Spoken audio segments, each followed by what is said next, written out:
Okay, so I've had this pie pumpkin that was given to me staring me in the face for a little while, so today I've decided I'm going to make pie.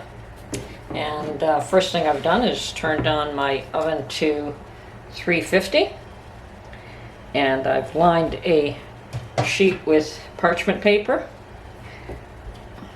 And right now I'm just going to slice this in half and remove all the seeds and the stringy bits.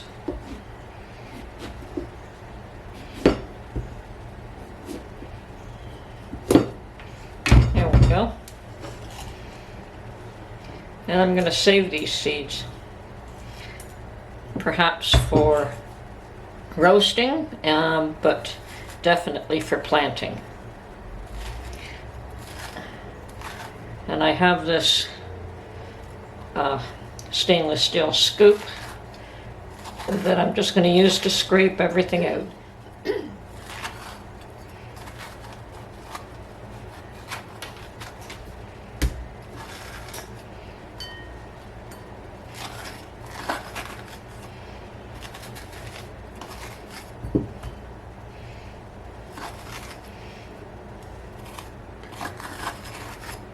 There, and that's done a fine job of cleaning that out.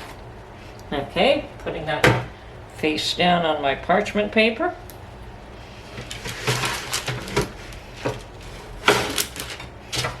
And now we'll do the second one as well.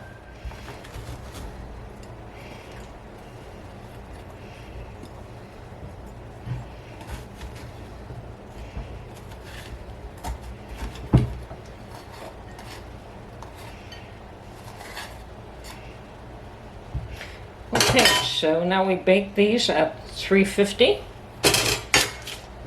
until they're soft and you can poke a fork through them at approximately 50 minutes.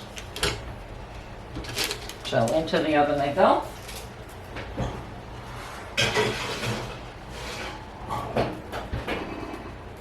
And meanwhile I will separate the seeds and clean them and keep them. Okay? Okay, I have washed and cleaned mostly these pumpkin seeds, and I'm going to, at this point, I've just laid them on some of this wax paper and taken some paper towel and dried most of the water off the top. And I'm going to leave these to dry now, and whether I choose to roast them will probably depend on whether or not I get a lot more pumpkins. Probably isn't worth it just for the one single pumpkin, but it is worth it to save them for seed for next year. So that's probably what I'm going to do with it. Okay, well I do have another video where I made some pie shells and then froze them and then vacuum sealed them.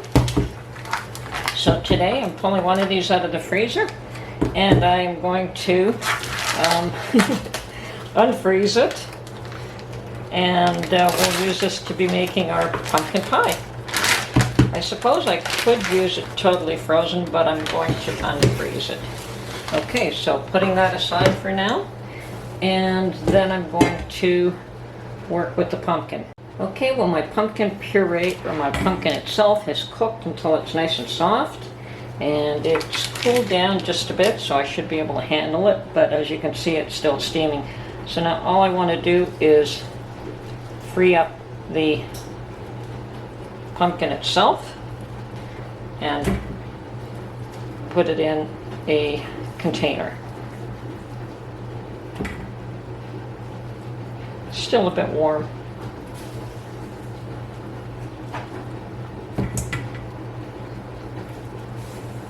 Now normally I don't roast my pumpkins. Normally I just pressure can them and then use the pumpkins that I've pressure canned, but I had this one pumpkin that was given to me and I didn't want it to go to waste, so, and it wasn't enough for me to pressure can. Now I may purchase more pumpkins and do that, but at this point in time I'm just going to cook up this nice little pumpkin and make myself a pie. Might be early, but I'll be making lots of pies a little later on, both for Christmas and for Thanksgiving. Okay.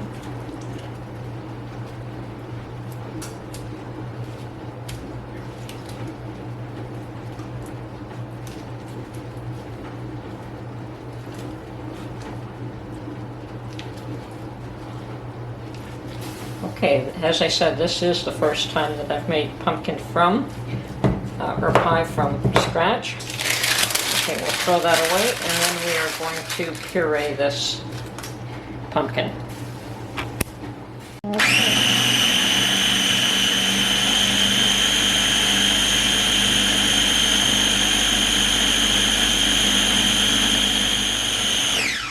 Okay, definitely looks good.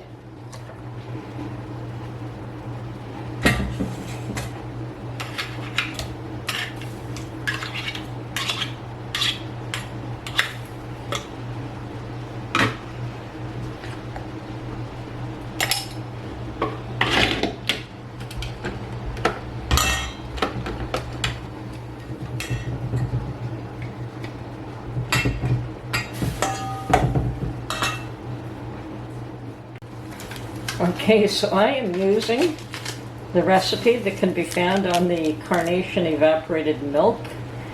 Just peel back the label. Okay, I've got all my ingredients assembled, and I'm going to go through the list. So the recipe calls for, okay, 1 cup of packed brown sugar,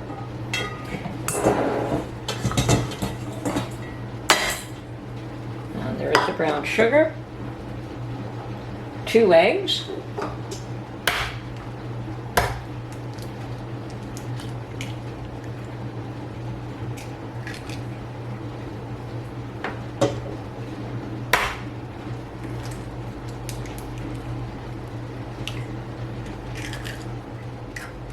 two tablespoons of flour,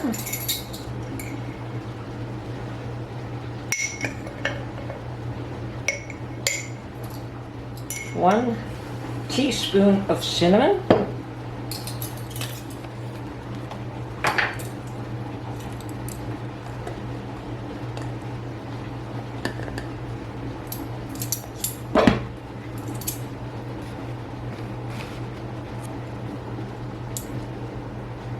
1/2 teaspoon of ground ginger,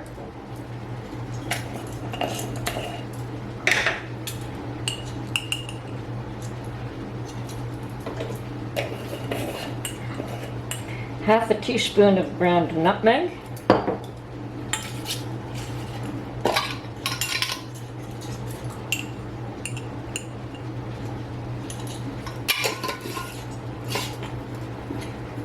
a 1/4 teaspoon of ground cloves,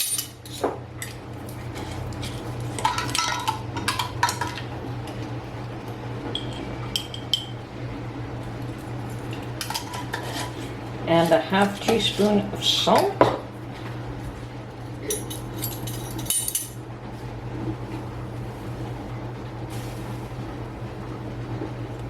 Okay, next ingredient would be 1 1/3 cups of the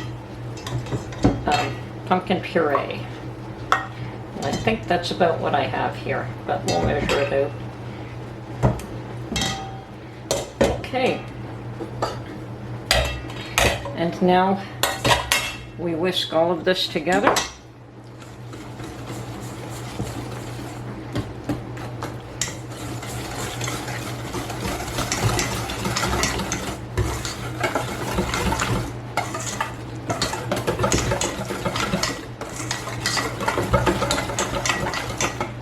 And my oven is preheated to 350 degrees.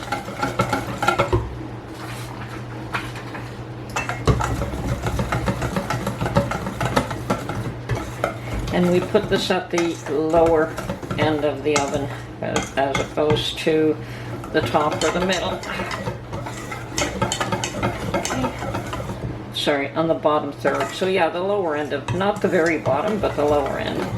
Okay. And now we will gradually add in the evaporated milk.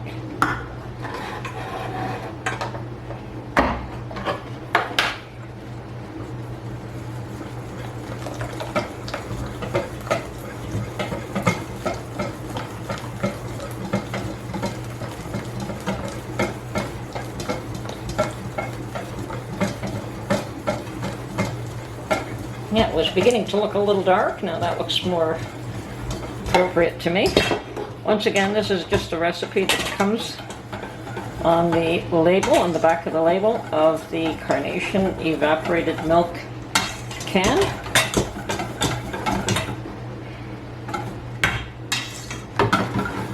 Now my gut feeling tells me that this is going to be too much for one pie, so I may have to take out a second pie shell. But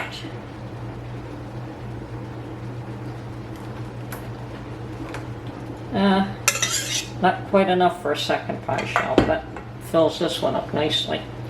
Okay, into the oven she goes for about 60 to 70 minutes or until it's set. Okay, and if your brown sugar is starting to dry out, a little trick is just to add a loaf or a slice of bread on top of it, and that'll soften it right up. Okay. Okay, so I've already had a piece of pie. It is very yummy. And I'm sure that Mark will have some, but I'll probably have the majority of this. So, anyway, this is 20 from her Homestead Skills. I hope you enjoyed this video, and we will catch you on the next one. Bye for now.